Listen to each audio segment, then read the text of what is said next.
think you see it. You see it with Kyle. You see a lot of guys that have a lot of passion for the racing. He's having just one of those years. Kyle came off a multi-year high of just being unbeatable.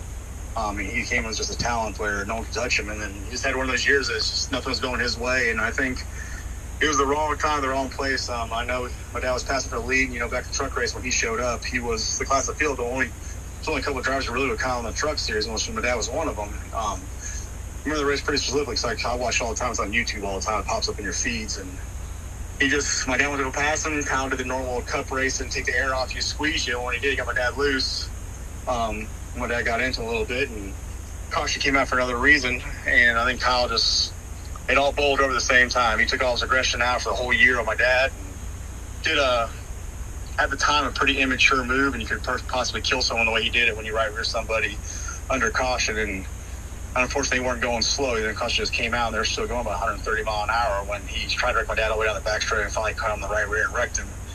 And like I said, being a points race, it's just an immature move on Kyle's part, but he was still young and took my dad a championship possibility for that whole deal over pretty much throwing a temper tantrum at the time. But like I said, you got to keep that much passion. I'm not saying there's any ill will whatsoever. You got to love the passion. At the same point, you got to look at other people's safety and other people's racing for series. You're doing this for fun, and you got a guy over here trying to run for a championship, and can't forget all that when he sees red, I guess, at that time. Yeah, we saw similar situations like with Bubba Wallace and Chase Elliott and even Tommy Dreese with the Trans Am series, and it's like right hooking someone is a huge no-no in any form of racing. It is. You can be on their bumper and get out, and if you want to damn talk about it, throw a punch, whatever you want to do, that's up between y'all. But if you're trying to hurt someone's thing and also wreck a race car, those teams got a lot of money. Those guys behind the wall got a lot of time invested in there, and to show your aggression that way and intentionally try to hurt somebody. When you right rear somebody, you're not trying to prove a point. You're trying to hurt somebody. That's the whole reason you right rear anybody. Anyone who's drove a race car knows why you right rear somebody. So yes, I've never seen anyone right rear. I'm like, I understand. It's always been like kind of childish. We're all professionals here, and that's just a childish move when you're trying to prove your point right rear somebody. But it happens in all forms. I guess anything, boxing, racing, anything's got a lot of adrenaline, a lot of passion. People make bad decisions over a lot of adrenaline moving, and as long as they learn by them and don't do it again and try to hurt someone, and hopefully never hurt someone, trying to learn the lesson of not doing that, I guess we'd all move on from it. But unfortunately, I just want to see no one get hurt for someone throwing a temper tantrum or someone not seeing things where they thought they should treat them the way they should be trod. It's part of racing. It's part of any kind of sport. It is. But like I said, at the time, it was scary times because my dad didn't get out as fast as he usually does, and they weren't really getting to him as fast. So, I honestly thought he might have been actually dead. And when he got out, I guess he hurt his shoulder pretty bad, dislocated his shoulder. But for all standpoints, he walked away and lessons are learned, and they talked it out years later. It took him a couple of years to actually talk it out, unfortunately. But like I said, I think Kyle was regretful a couple of days after he calmed down, but at the time he wasn't. And my dad's just old school. You just don't get that I'm sorry and everything's over. That's the new way of thinking. The old way of thinking was actions speak louder than words. Words really mean nothing. You can say whatever you want, but if your actions show something different, it really doesn't matter what comes out of your mouth at a certain point. Yeah.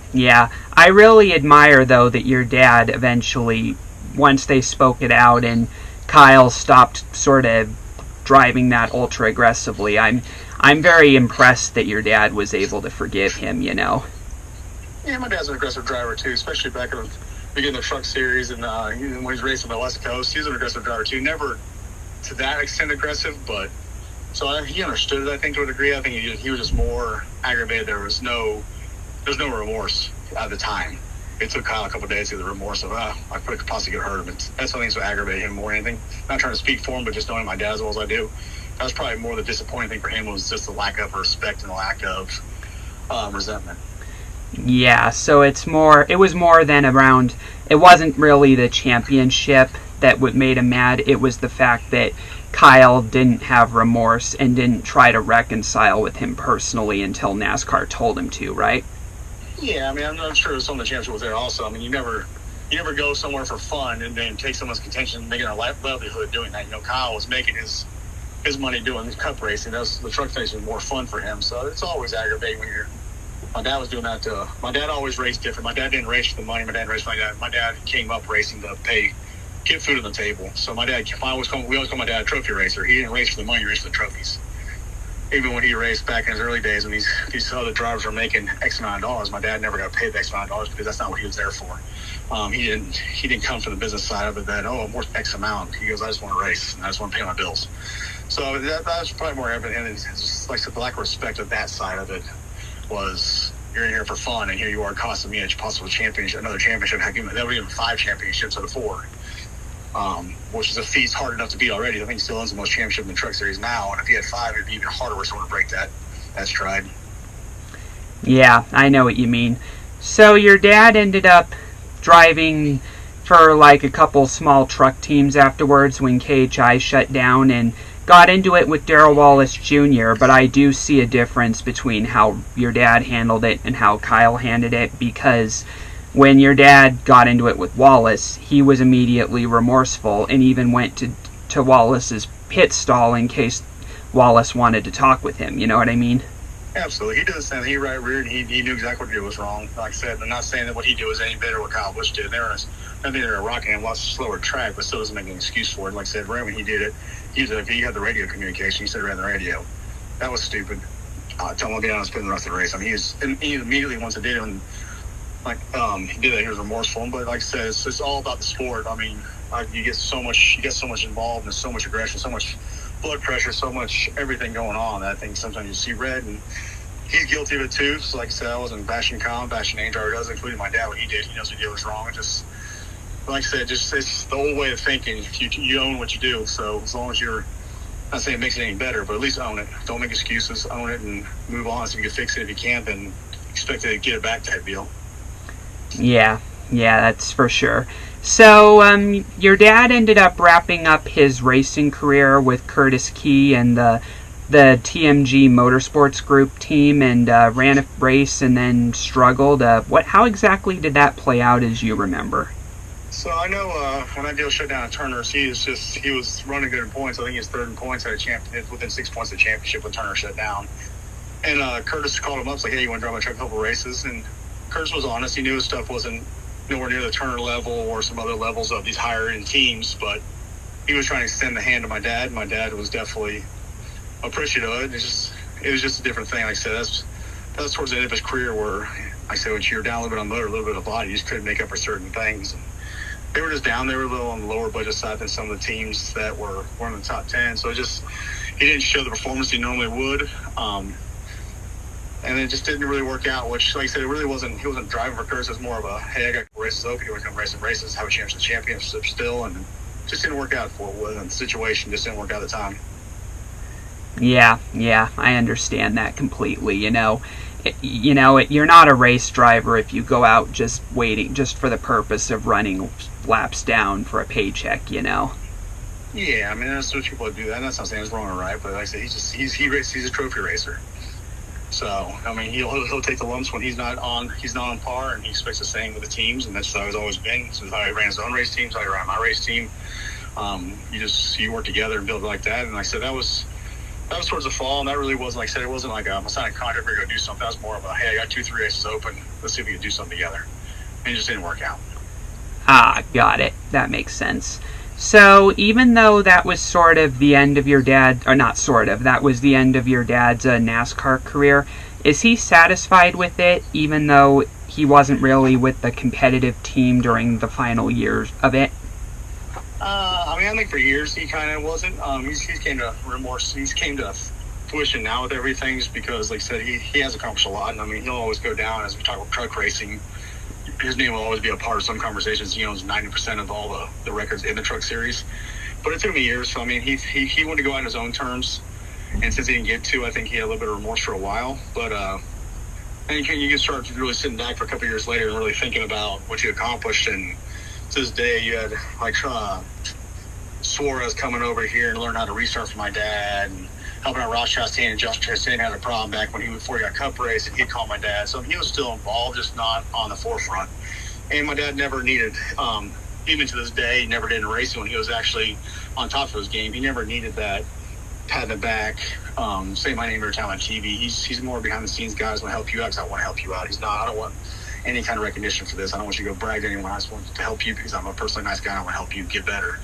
So I remember Suarez actually right here on the center of the street he was doing where my dad taught him how to restart, get his restarts a little bit better, right here in the front where I'm standing right now. That's really awesome, man. I've seen what your dad's been up to with philanthropy and, the events he's hosted for kids, and all the drivers that have attended him. It's really cool. Yeah, so we're always been a helping family for sure. And my dad's always got a soft spot in his heart for anyone that needs help. And like I said, when they approach my dad about the kids thing, or we do Stock for Tots every year, we're a big part of that as a family, especially him being the name he has. It helps bring a little bit more people. And it's all about trying to help the people that need the help, and that's what he's always been about his whole racing career. To this day, as sitting retired, he still does the same thing. If anyone calls him for anything need help-wise, he'll drop everything. He'll give his shirt off his back to this day to help somebody out. Yeah, for sure. So yeah, that's all I have for now, but where can people find you? So right now, so I got a race, and now I own a CBD shop here in Mooresville, and I got an online presence, so if you're going to come check me out and support me, if you're in the North Carolina area, my store name is 704 Hemp CBD store. If you're online, you want to check out what we got, I do everything online. It's the same thing, 704hemp.com. That's our website, and we have CBD stuff all the way to different our products out here, and that's kind of what we do now. We concentrate on that. Got mom and dad doing this thing, helping me doing this, and still a family business, and we kind of try to help people out with any kind of anxiety, sleep, pains, anything like that. We just try to offer some opportunities to help people out on a different side. Yeah, that's amazing, man. Hey, very quick, is your dad in a position for me to give him a compliment or something, or is he busy at the moment? Let's see if I can find him. Just trying to think he's somewhere. I don't know where he's at. I see all the girls back here. I don't see him.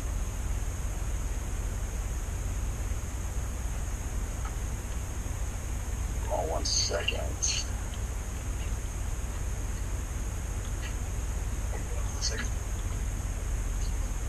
Here he is. Hold on 1 second. Here's my dad, Ron. Doug. Hey, Doug. Hi, Ron. My name is Doug Kenny, and I want to say that you were my grandfather's favorite race driver back when you drove the Napa truck in the car, and I just want to say you raised a very nice boy. Well, thank you, but now you're making me feel old. Well, it's great and an honor to be chatting with you, Ron, and congrats on your championships. Thank you, buddy. Appreciate it. No problem. So, Ronnie, that's all I have, but I thank you for coming on. Thank you, sir. Have a good night. Yep, have a good Father's Day, and everybody, please check out Ron Jr. and Ronnie Hornaday on their social media sites and support this amazing, great racing family, and we'll see you next time on Stories from Motorsports.